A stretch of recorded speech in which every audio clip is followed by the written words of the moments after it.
السلام عليكم ورحمة الله وبركاته. معاكم القبطان عزوز، والنهاردة هنبدأ مع بعض سلسلة شروحات لبرنامج التيك توك. هنبتدي من الصفر وحتى الاحتراف.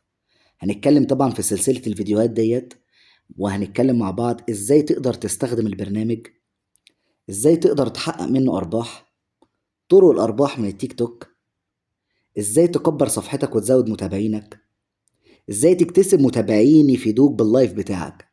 حابب طبعا ان انا اقول لكم ان المتابعين دول هم اصدقائي، انا بقول عليهم ان دول اصدقائي حقيقيين فعلا، دايما واقفين في ظهري ودايما مساندني.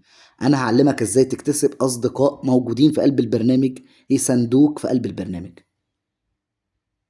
اول حاجة طبعا تطبيق التيك توك هو منصة من اشهر منصات السوشيال ميديا بالعالم، وشرحنا كله هيتم على صفحتي انا شخصيا، صفحتي القبطان عزوز.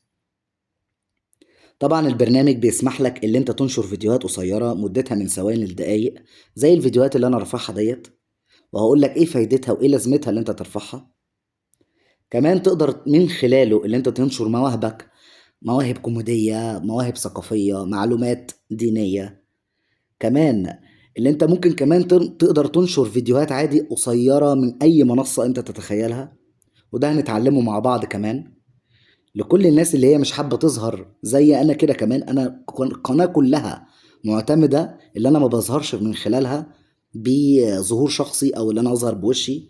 فأنا هقول لكم اللي أنا عامل إيه بالظبط وشغال إزاي بالظبط، وإزاي بقدر أحقق الأرباح ديت من غير ما أظهر خالص في قلب البرنامج.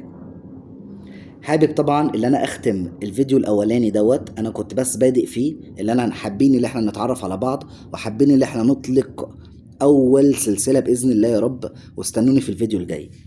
حابب اللي انا اقول في الختام ان التيك توك ده اداة، انت اللي بتحدد ازاي تستخدمها مش اي حد تاني. يا اما تضيع فيها وقتك وتبتدي تقعد تفر في فيديوهات وتبتدي تقعد تشتغل، يا اما يكون ليك مصدر دخل في قلب البرنامج تستخدمه تستفاد منه. انت كده كده داخل في قلب البرنامج، ومعظمنا بيتفرج على فيديوهات في قلب البرنامج. طب ليه انا ما اتفرجش على فيديوهات ديت واكسب كمان فلوس؟ تابعنا علشان يوصل لك كل جديد. لو انت مش مشترك يا ريت كمان نشترك.